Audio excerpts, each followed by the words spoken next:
वेदो अखिलो धर्म मूलम, वेद ही सभी धर्म का मूल है। वेदों में उपस्थित वेद विज्ञान को लेकर हमारे मध्य में अनेक भ्रांतियां हैं, तो उन्हीं के निवारणार्थ हम एक लघु चर्चा इस विषय पर करने जा रहे हैं। इसके लिए हमारे साथ विश्वगुरु दीप आश्रम शोध संस्थान के विभागाध्यक्ष डॉक्टर रामदेव साहू जी उपस्थित हैं। आप श्री का वेद विज्ञान को लेकर काफ़ी विस्तृत अध्ययन रहा है, तो सबसे पहले डॉक्टर साहू जी का हम स्वागत करते हैं। जैसा कि हम सुनते हैं कि ब्रह्मांड बहुत बड़ा है, इसकी व्यापकता को लेकर हमारे मध्य में अनेक भ्रांतियां हैं। तो हमारा प्रश्न है कि वास्तव में ब्रह्मांड है क्या? देखिए, ब्रह्मांड एक अत्यंत विस्तृत आयतन है जो सूक्ष्माति सूक्ष्म ब्रह्म का परिणाम है।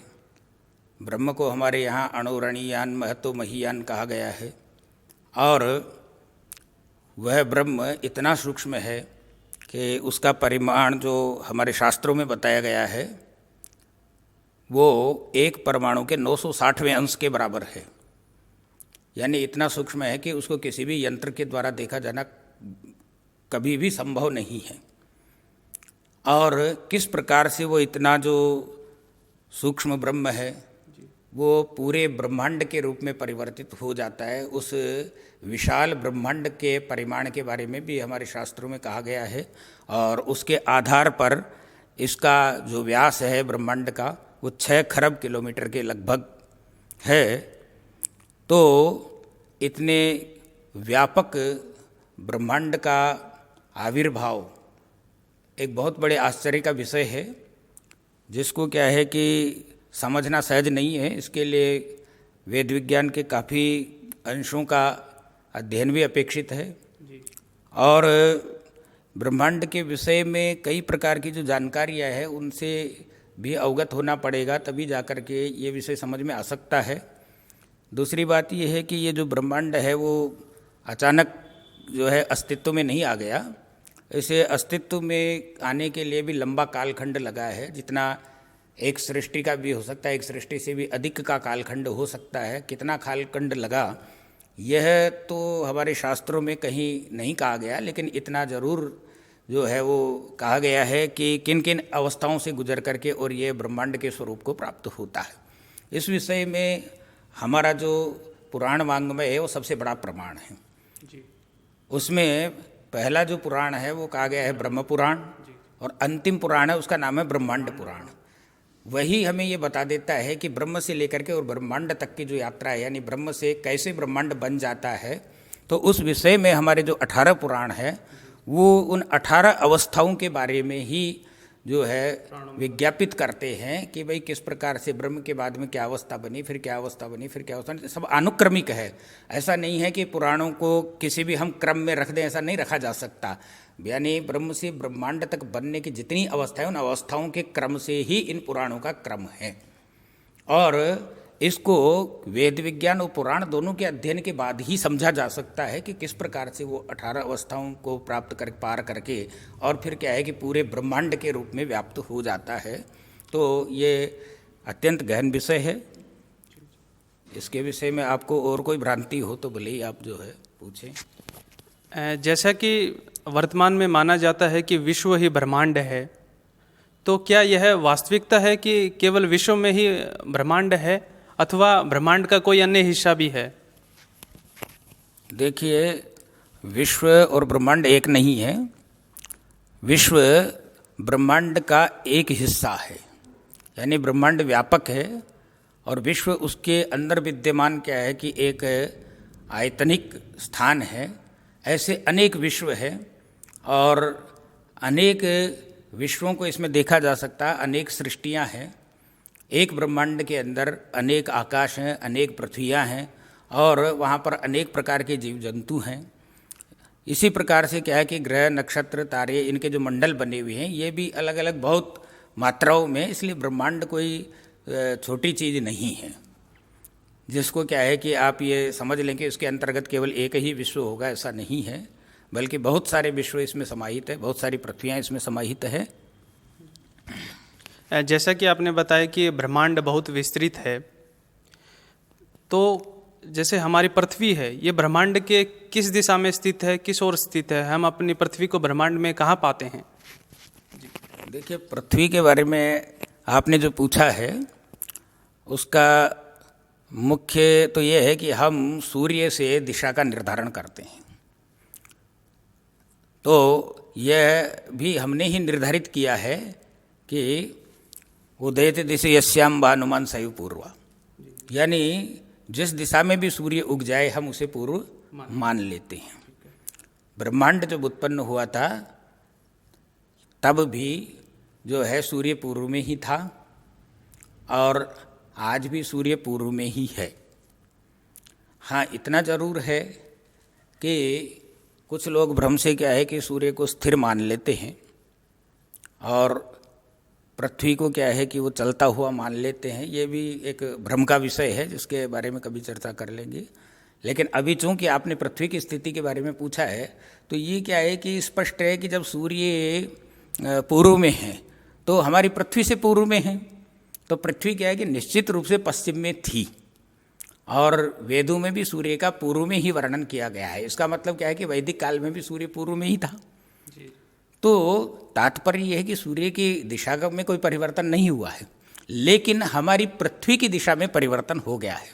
हमारी पृथ्वी आज पश्चिम में नहीं है। भले ही हम क्या है कि सूर्य को अपने से पूर्व में मानते हों, हमने जो दिशा निर्धारण कर ली, लेकिन यदि ब्रह्मांड की दिशाओं के आधार पर निर्णय किया जाए तो उस आधार पर हमारी पृथ्वी पश्चिम में नहीं है, बल्कि हमारी पृथ्वी खिसक करके नैऋत्य में चली गई है।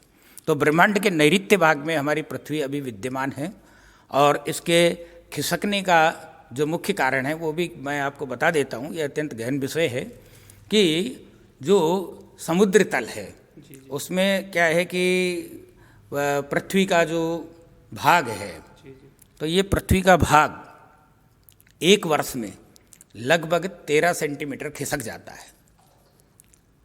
तो ये इतने वर्षों से जो खिसकता हुआ चला आ रहा है, इसके कारण क्या है कि हमारी पृथ्वी नैऋत्य में आ गई है, और वर्तमान में हमारी पृथ्वी क्या है कि नैऋत्य में, ब्रह्मांड के नैऋत्य हिस्से में ही अवस्थित है। जैसा कि वर्तमान में माना जाता है कि पृथ्वी सूर्य का घूर्णन करती है, तो क्या इसका वर्णन भी हमारे वेदों में मिलता है? देखिए, वेद में सभी प्रकार के वर्णन हैं, लेकिन वो कुछ तो उसमें लाक्षणिक है। जैसे कि ये वर्णन कहा गया है कि पृथ्वी सूर्य के चारों ओर चक्कर लगाती, ये भी उल्लेख है, लेकिन ये लाक्षणिक उल्लेख है।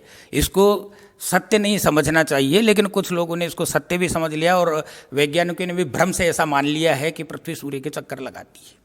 भ्रम इसलिए है क्योंकि सूर्य से हम लगभग 12,000 करोड़ किलोमीटर नीचे हैं। तो इतनी दूरी पर जो पृथ्वी यदि चक्कर लगाएगी सूर्य का, तो आप देखिए कि इसकी जो गोलाई जिस परिधि के अंदर ये घूमेगी, तो इतनी दूरी ही उधर आगे सूर्य से आगे भी इतनी ही दूरी को पार करेगी। तो ये तो इसका अर्थव्यास हुआ, इतनी त्रिज्या हुई। तो जब 12,000 करोड़ किलोमीटर की त्रिज्या से पृथ्वी घूमेगी, तो एक तो क्या है कि इसकी परिधि कितनी होगी, फिर उस परिधि के आधार पर यदि आप अनुमान लगाएं कि इसकी गति क्या होगी, आप इसकी गति यदि निकालेंगे तो वो आपकी गति क्या है कि हजारों से भी ज़्यादा में आएगी, और क्या है कि कितने किलोमीटर प्रति घंटे की चाल से चलेगी आप ये अनुमान नहीं कर सकते। दूसरी बात क्या है कि इतनी तेज़ी से यदि पृथ्वी जाएगी, तो आप ये सोचिए कि एक हम क्या है कि 60 किलोमीटर प्रति घंटे की रफ्तार से चलने वाले किसी व्हीकल के ऊपर हम जाते हैं, या मान लीजिए 100 की स्पीड वाली किसी कार के अंदर बैठते, यदि मान लीजिए उसमें से कोई व्यक्ति कूदेगा तो उसका क्या हाल होगा। हवा के अंदर भी यदि कोई कूदेगा तो उसका क्या हाल होगा। तो इतनी तेज़ी से यदि पृथ्वी जाएगी तो जो उड़ने वाले जो वायुयान इत्यादि उनका क्या हाल होगा, इसकी कल्पना की जा सकती है। तो ये जो है पृथ्वी गति नहीं करती है, इसके और भी कई प्रमाण हैं। उत्तर दिशा में ही ध्रुव तारा रहता है। तो जब पृथ्वी सूर्य की परिक्रमा करेगी तो उस समय ध्रुव तारे की दिशा बदलनी चाहिए, क्योंकि यह सूर्य के जब विपरीत दिशा में जाएगी तो सूर्य पश्चिम दिशा में हो जाएगा, और सूर्य के पश्चिम दिशा में होने पर वहाँ से जब पृथ्वी से क्या है कि हम ध्रुव तारे को देखेंगे तो फिर क्या है कि ध्रुव तारे की भी दिशा परिवर्तित होगी। तो जब ध्रुव तारा हमेशा उत्तर में रहता है और हम पृथ्वी से ये निर्णय ले रहे हैं, तो इसका मतलब पृथ्वी कहाँ चल रही है, क्योंकि दोनों वस्तुएं स्थिर नहीं हो सकती। एक वस्तु चलती है और वो दूसरे स्थान पर जाती है, गमन करती है, तो फिर जो स्थान चाहे वो दूसरा भी हो तो उसकी भी क्या है कि दिशा परिवर्तन होता है। जी। अब सूर्य बीच में आएगा तब तो दिशा परिवर्तन होगा ही ना, आप इसको कैसे झुटला सकते हैं। सूर्य यदि बीच में आएगा, क्योंकि दिशा का निर्धारण हमने सूर्य से किया है, तो फिर तो क्या है कि दिशा निश्चित रूप से जो है वो बदलनी चाहिए। नहीं बदलती है इसका मतलब पृथ्वी नहीं चल रही है, ये स्पष्ट सिद्ध है। दूसरा प्रमाण ये है कि जब भी ग्रहण होता है, तो ग्रहण जब होता है तो सूर्य, चंद्रमा, पृथ्वी ये जब एक सिद्ध में होते हैं, तो चंद्रमा की जो कक्षा है उस कक्षा के अंदर जो 12 जो राशियाँ स्थित है, जिनका कि चंद्रमा चक्कर लगाता है नक्षत्र मंडल के, तो क्या है कि वो जब हम वेदशाला में जो यंत्र है उससे जब हम देखते हैं तो उसके अंदर ये दिखाई देता है कि केवल 6 राशियों के ऊपर ही पृथ्वी की छाया पड़ती है। यदि पृथ्वी घूमती चलती तो उस समय क्या है कि 12 राशियों पर ही वो छाया पड़नी चाहिए थी। जी। तो वो छाया नहीं पड़ रही है, इसका मतलब ही यही है कि हमारी पृथ्वी नहीं चल रही है, बल्कि क्या है कि जिसका ग्रहण हो रहा है या तो वो सूर्य चल रहा है या फिर चंद्रमा चल रहा है। तो इनसे बड़ा और क्या प्रमाण होगा। आप वेद से क्या है कि प्रमाणित कर लीजिए इस तथ्य को, या फिर आप क्या है कि ध्रुव तारे को तथ्य को आप जो है मान लीजिए। ये 2 तथ्य ऐसे हैं जो अकाट्य सिद्धांत है और जिनसे ये स्पष्ट हो जाता है कि हमारी पृथ्वी नहीं चलती है, केवल सूर्य और चंद्रमा ही चलते हैं। लेकिन वो भी चक्कर नहीं लगाती, न तो वो पृथ्वी के चक्कर लगाते, न पृथ्वी सूर्य के चक्कर लगाती, न चंद्रमा पृथ्वी के चक्कर लगाता है। वास्तविकता क्या है तो वेद पढ़ने से ही समझ में आता है। तो इसलिए क्या है कि इस विषय पर फिर आप भविष्य में चर्चा करेंगे अगली बार। धन्यवाद। आदरणीय प्रोफेसर साहू जी का बहुत बहुत धन्यवाद। हम अगली चर्चा में पुनः फिर से उपस्थित होते हैं, तब तक के लिए सभी दर्शकों का धन्यवाद।